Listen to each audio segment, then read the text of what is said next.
5 seconds to go.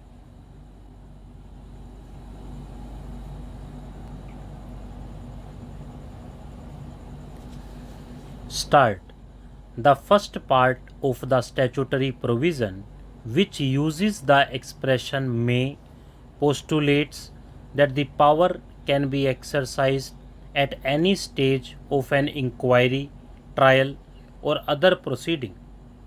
The later part of the provision mandates the recall of a witness by the court, as it uses the expression shall summon and examine or recall and re-examine any such person if his evidence appear to it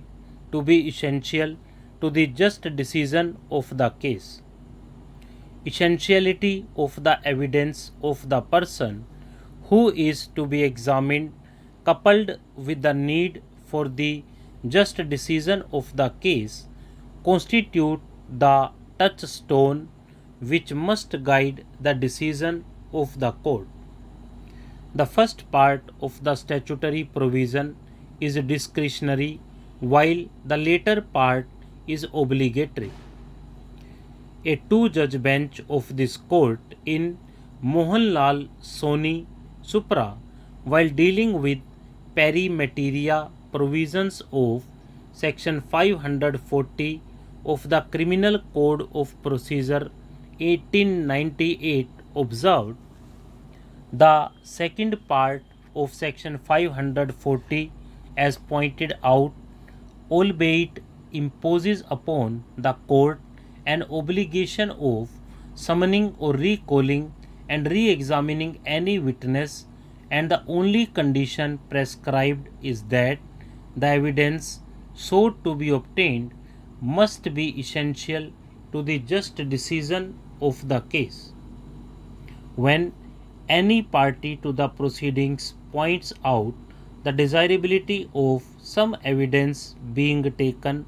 then the court has to exercise its power under this provision, either discretionary or mandatory, depending on the facts and circumstances of each case, having in view that the most paramount principle underlying this provision is to discover or to obtain proper proof of relevant facts in order to meet the requirements of justice. Justice S. Pandian, speaking for the two-judge bench, noted that the power is couched in the widest possible terms and calls for no limitation either with regard to the stage at which it can be exercised or the manner of its exercise. It is only circumscribed by the principle that the evidence to be obtained should appear to the court essential to a just decision of the case by getting at the truth by all lawful means. In that context, the court observed, therefore, it should be borne in mind that the aid of the section should be invoked only with the object of discovering relevant facts or obtaining proper proof of such facts for a just decision of the case, and it must be used judicially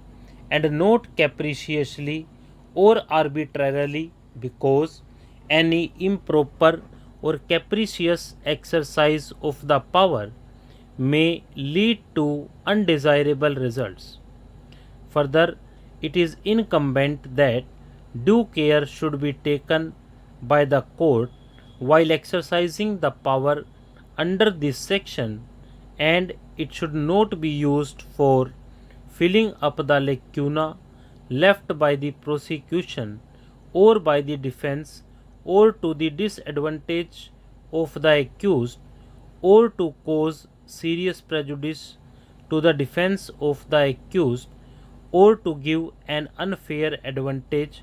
to the rival side. And further, the additional evidence should not be received as a disguise for a retrial or to change the nature of the case against either of the parties. Stop.